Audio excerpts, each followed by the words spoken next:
Hello दोस्तों, अगर मान लीजिए आपने ईगल सॉफ्टवेयर में लेआउट फाइल बना ली है और लेआउट फाइल बनाने के बाद में आपको प्रिंट आउट लेना है, तो प्रिंट आउट लेते समय आप कौन कौन सी बातों का ध्यान रख सकते हैं वो आज इस वीडियो के अंदर हम देखने वाले हैं। अगर मान लीजिए आपने ये सारी बातें एक बार जान ली तो हो सकता है कि जब आप पीसीबी का फैब्रिकेशन करें या घर में ही उसकी जो है प्रेस, इचिंग, ड्रिलिंग, सोल्डरिंग करें तो आप ऐसी कई सारी चीज़ों से बच सकते हैं। मतलब आपको डबल मेहनत करने से आप बच सकते हैं।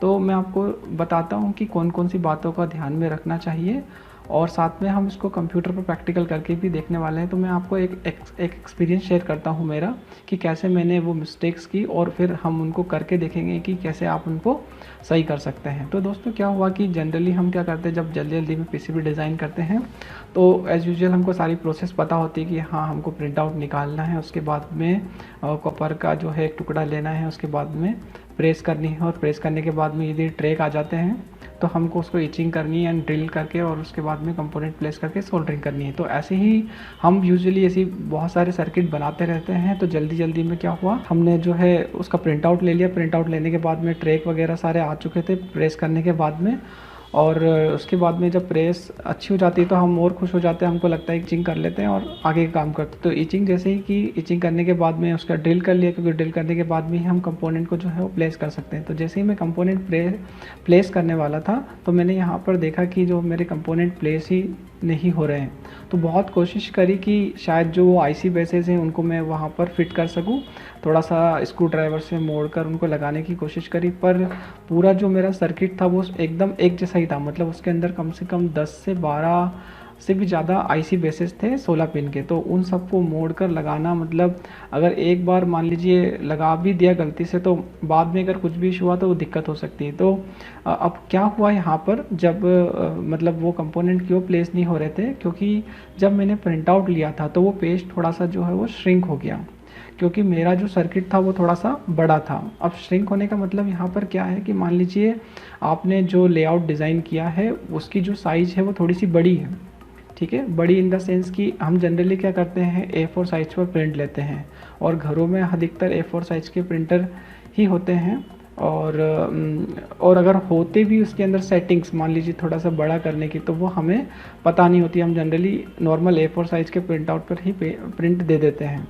तो हुआ क्या कि जो मेरा जो लेआउट था उसकी साइज़ थोड़ी सी ज़्यादा थी, मतलब थोड़ी सी बड़ी थी। और जब मैंने उसको वर्ड फाइल पर मैं उसको लेकर गया तो वहाँ पर क्या हुआ कि वर्ड फाइल में ऐसा होता है कि उसकी ऑटो प्रॉपर्टी होती है कि अगर मान लीजिए कोई इमेज बड़ी है तो उसको ऑटो फिट कर दे उसके अंदर। हालांकि किसी किसी सॉफ्टवेयर में ऐसा होता है, मतलब किसी किसी वर्ड में ऐसा होता है कि आपको वो जो है वार्निंग देता है कि क्या ये साइज़ बड़ी है तो इसको फिट कर दे, है ना। और कहीं कहीं पर ऐसा होता है कि वो ऑटो होता है कि डायरेक्टली वो उसको सेट कर देता है।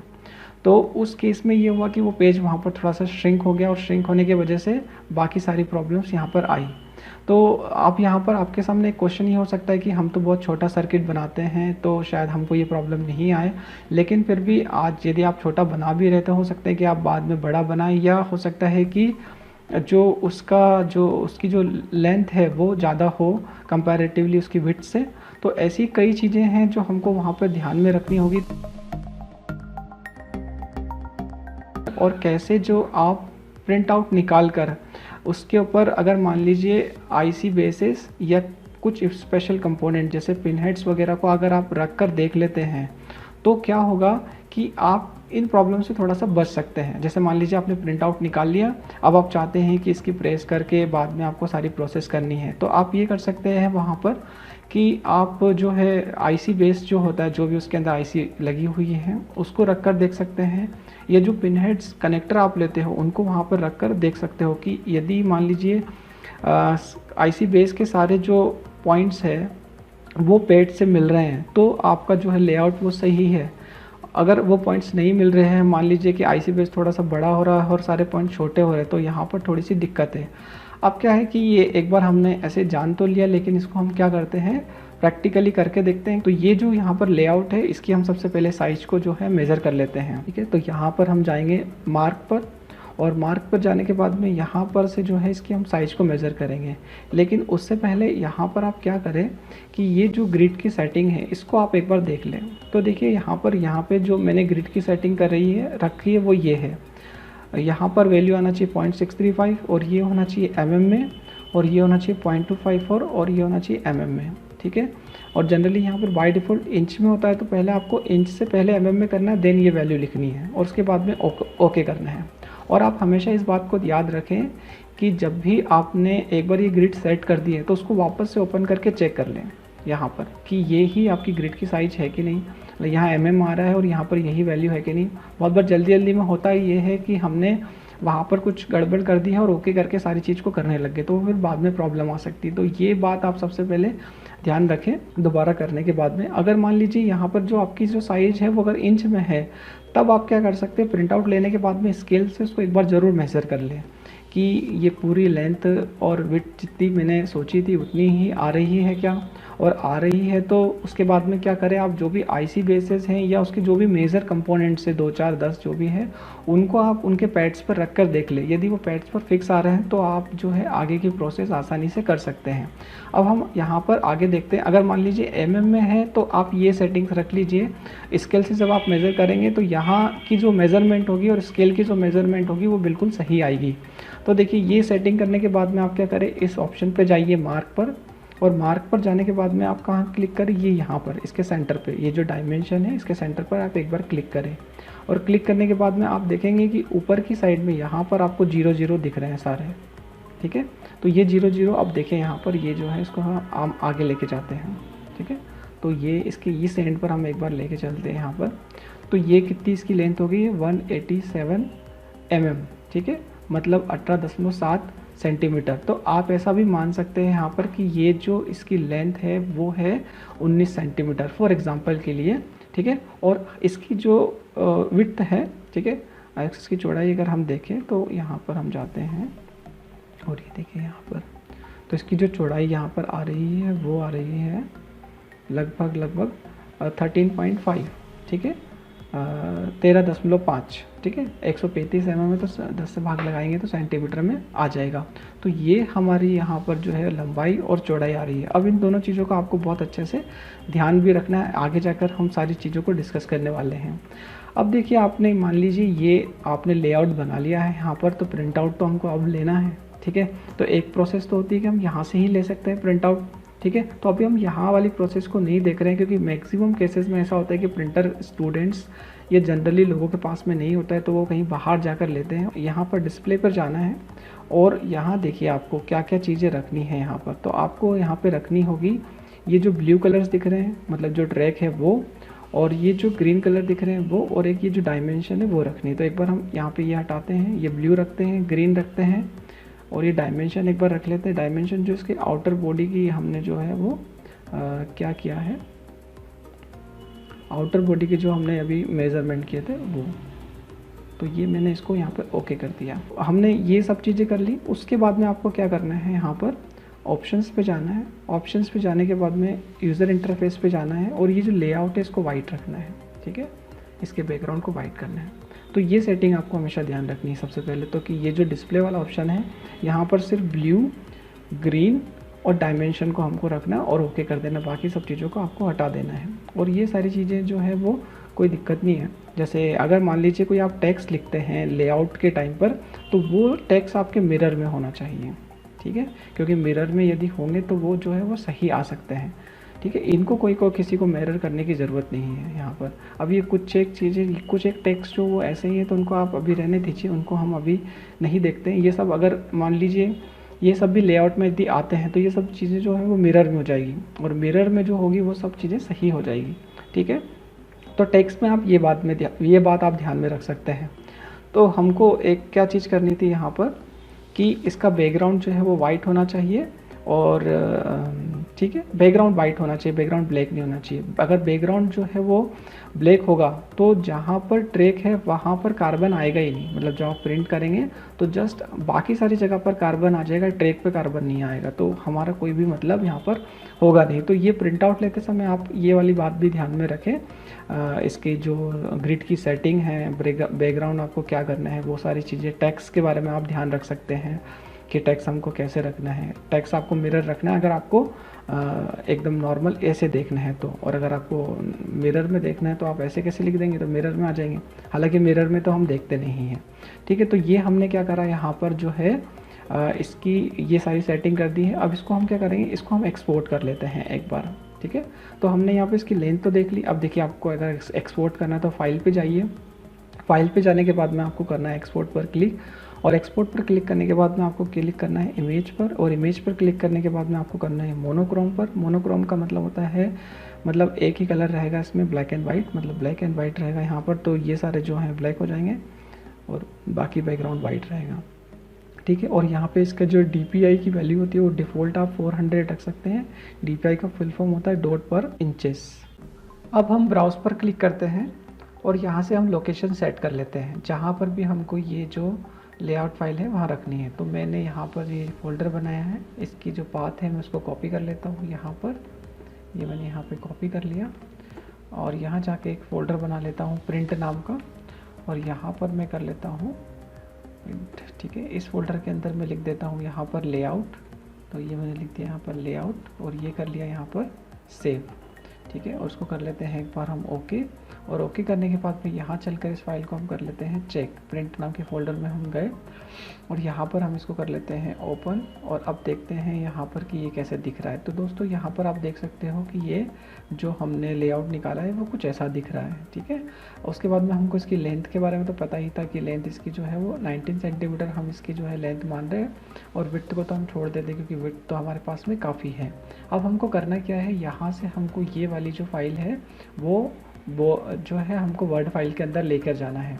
तो हम वर्ड फाइल में क्यों लेके जाते हैं, मान लीजिए जिन लोगों के पास में प्रिंटर नहीं होता है घर पर, वो क्या करते हैं कि अगर मान लीजिए ईगल की फ़ाइल लेकर जाएंगे तो वहाँ पर तो ईगल इंस्टॉल नहीं होता है, तो वो फाइल वहाँ पर ओपन नहीं होगी, इसलिए हमको वहाँ पर क्या करना होता है, इस इमेज फाइल को एक्सपोर्ट करके ले जाना होता है। और डायरेक्टली हम इस फाइल को हम ऐसे ही नहीं दे सकते वहाँ पर, क्योंकि अब आप यहाँ पे देखिए, अगर मान लीजिए इसका हम प्रिंट आउट निकालेंगे तो ये कुछ A4 साइज़ पर पूरा ही आ जाएगा, मतलब ये काफ़ी बड़ा है, ये इसकी ओरिजिनल साइज नहीं है यहाँ पर। तो हमको क्या करना होता है, इसको जो है वर्ड फाइल में लेके जाना होता है, ताकि जो है कि इसकी एक्चुअल साइज यहाँ पर आ सके। तो हम यहाँ से जो है वर्ड फाइल ओपन कर लेते हैं एक बार, तो मैं यहाँ पे से ये जो है वर्ड ओपन कर लेता हूँ। अब यहाँ पर हमको जो है वो सारी बातों का ध्यान रखना है कि क्या गलती हमको नहीं करना है। ठीक है, तो देखिए यहाँ पर सबसे पहले हम ये बात ध्यान रखते हैं यहाँ पर कि जो हमारा जो वर्ड फाइल होती है और उसके अंदर जो पेज सेटिंग होती है डिफ़ॉल्ट, वो होती है A4 साइज़ के अकॉर्डिंग, और A4 साइज पेपर की जो साइज़ होती है वो कितनी होती है। तो दोस्तों अगर आप यहाँ पर देखेंगे, मैं पेज लेआउट पर लेके जाता हूँ, और पेज लेआउट पर आप साइज़ पर मैं आपको बताता हूँ। यहाँ पे ये देखिए, तो मैंने यहाँ पे साइज़ पर एक बार क्लिक किया, और क्लिक करने के बाद भी यहाँ पर मैं A4 पे हूँ। तो A4 पे आप यहाँ पर देखेंगे कि इसकी A4 की जो साइज़ होती है वो होती है 20 सेंटीमीटर इंटू 29.7, मतलब जो इसकी ये जो लेंथ होती है वो होती है इसकी 21 सेंटीमीटर। और विड्थ के लिए तो अभी हम कोई बात नहीं करेंगे, क्योंकि विड्थ तो हमारे पास में 13 ही समथिंग कुछ आ रही थी, तो विड्थ तो हमारे पास में ज़्यादा है यहाँ पर।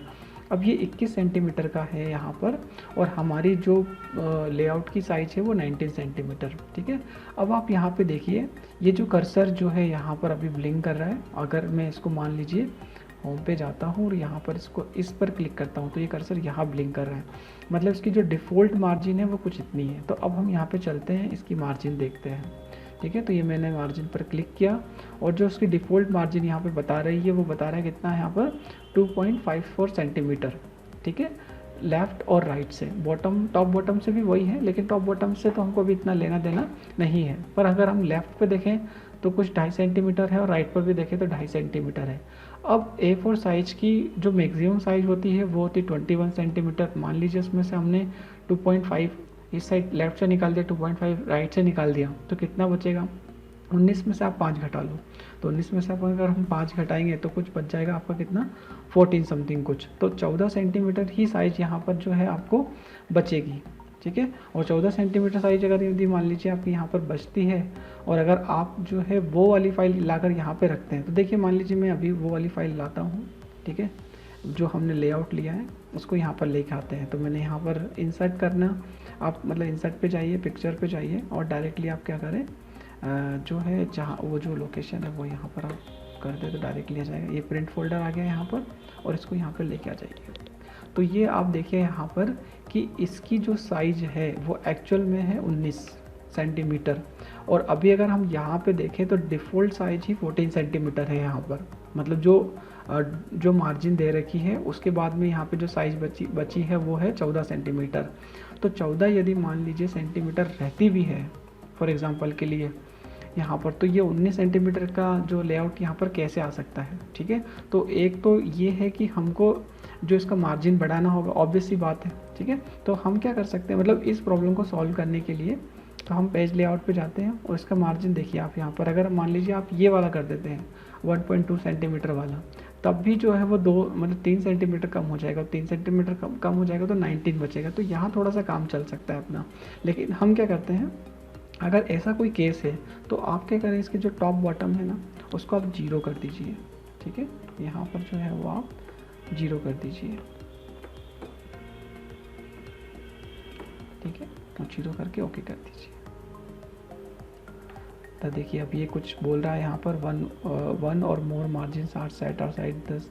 तो अभी आप इसको कर दीजिए, ठीक है, इसको करिए 0, इसको भी कर दीजिए 0 और कर दीजिए ओके, इग्नोर, ठीक है। अब देखिए यहाँ पर आप अब जो है, और देखिए आप यहाँ पर एक बात और ध्यान देना होगा आपको, जैसे देखो मैंने मार्जिन इसका 0 करा तो ये यहाँ से स्टार्ट होना चालू हो चुका है, ठीक है। और अभी हमको इसको जो है यहाँ से हटा देना चाहिए सबसे पहले, क्योंकि ये जो है वो श्रिंक हो चुका है। तो हमको वापस से लेकर आना है, तो वापस से यहाँ जाएंगे और यहाँ से आप इसको ले लीजिए। अब देखिए आपको साइज़ में खुद ही डिफरेंस दिखने लग जाएगा यहाँ पर, कि साइज़ पहली वाली छोटी थी और ये वाली साइज़ बड़ी है। तो अगर छोटी साइज़ होगी तो ऑब्वियस सी बात है कि कंपोनेंट हम प्लेस नहीं कर पाएंगे। अब एक बात और हमको ध्यान में रखना होता है कि क्योंकि हम घर में ही अगर मान लीजिए प्रेस वगैरह करते हैं, तो वहाँ पर क्या होता है कि थोड़ी सी जगह आसपास छोड़नी होती है। तो अगर मान लीजिए ये है साइड में, तो हमको इसको सेंटर में करना होगा। तो सेंटर में करने के लिए आप क्या कर सकते हैं, या तो आप यहाँ पर जाके ट्राई कीजिए कि ये सेंटर में आ जाए, ठीक है। तो ये देखिए यहाँ पर सेंटर में आ गया, लेकिन इसको आप मूव करेंगे तो ये मूव नहीं होगा कहीं पर भी। तो इसके लिए आप क्या करें, यहाँ पे डबल क्लिक करें, और जैसे डबल क्लिक करेंगे तो ये ऑप्शन आ जाएगा यहाँ पर रैप अप का, है। तो इसके ऊपर ये इन फॉन्ट ऑफ टेक्स्ट पे आप क्लिक कर दीजिए, कहीं पर भी क्लिक कर दीजिए, कोई दिक्कत नहीं। उसके बाद ये मूव हो सकता है, ये देखिए आप कहीं पर भी। तो आपके अकॉर्डिंग आप इसको जहाँ भी रखना चाहें वहाँ पर रख सकते हैं, ठीक है। तो ये बात आपको यहाँ पर समझ में आई, ठीक है। तो अगर अभी देखिए ये इसकी एक्चुअल साइज़ में, अब अगर आप मान लीजिए कि आपका सर्किट छोटा भी है, तो आपको ये बात हमेशा ध्यान रखनी है कि वो श्रिंक तो नहीं हुआ है, ठीक है। क्योंकि देखिए आप यहाँ पर साइज़ देखकर ही आपको डिफरेंस पता चल जाएगा कि वो वाला बहुत छोटा हो चुका था और ये वाला एकदम स्पेस्ड दिख रहा है, ठीक है। तो एक चीज़ आपको ये ध्यान रखना है कि साइज़ आपकी श्रिंक तो नहीं होगी। और अगर मान लीजिए आपने प्रिंट आउट ले भी लिया है, तो जो मैंने आपको पहले बताया था कि जो आईसी बेसिस होते हैं, जैसे मान लीजिए यहाँ पर अभी कोई आईसी यूज़ हो रही है क्या, ठीक है। तो इसमें देखिए यहाँ पर कौन सी आईसी यूज़ हो रही है, मतलब यहाँ पर तो वैसे 7805 वगैरह आईसी यूज़ हो रही है, लेकिन ये जो बड़ी बड़ी चीज़ें जैसे ये पिन हेड्स हैं, इनके ऊपर आप जितनी भी ये 1 क्रॉस जैसे मान लीजिए 20 का है, तो वो पिन हेड यहाँ पर रख के देख लीजिए आप, क्योंकि अगर वो यहाँ पर आ जाएंगे तो प्रॉपर सोल्डरिंग भी होगी और वो कंपोनेंट प्लेस भी हो पाएंगे। रिले आप रख के देख सकते हैं, ये देखिए यहाँ पर ये आईसी बेस है, तो यहाँ पर ये 16 पिन का आईसी बेस है। अगर आप यहाँ पर वो उसके पूरे पैड्स आ जाते हैं तो क्या होगा, तब आपका प्रिंट आउट चाहिए है, और फिर आप जो है आगे की जो प्रोसेस है वो कर सकते हो। तो इस बात को आपको यहाँ पर ध्यान रखना है कि ये हमारा पेज जो है वो श्रिंक नहीं होना चाहिए, ठीक। उसके बाद में अगर मान लीजिए आपको ये वाला जो प्रिंट है फॉर एग्जांपल के लिए डायरेक्ट ईगल से ही निकालना है, तो ईगल से निकालने में भी कोई दिक्कत नहीं है। आप जो डायरेक्टली प्रिंट पर क्लिक करें और वहाँ से भी ये सारी सेटिंग्स को आप कर सकते हैं। तो इस तरह से आपको ये सारी बातों को ध्यान में रखकर क्या करना है, यहाँ पर जो है प्रिंट आउट निकालना है। अगर मान लीजिए आपको यही प्रिंट आउट जो है वो ईगल से डायरेक्टली भी निकालना है, तो वहाँ पर भी आप मार्जिन को सेट करके ये सारी चीज़ें कर सकते हैं। इससे वहाँ पर भी आपको ये प्रॉब्लम नहीं होगी। तो दोस्तों ये सब चीज़ें करेंगे तो आपके लिए बहुत फ़ायदेमंद रहेगा। और इस वीडियो को आप प्लीज़ ज़रूर लाइक कीजिए और इस चैनल को ज़रूर सब्सक्राइब कीजिए, ताकि मैं आपको ऐसे वीडियोस और लाता रहूं। इस वीडियो को देखने के लिए आपका बहुत बहुत धन्यवाद। Thank you so much.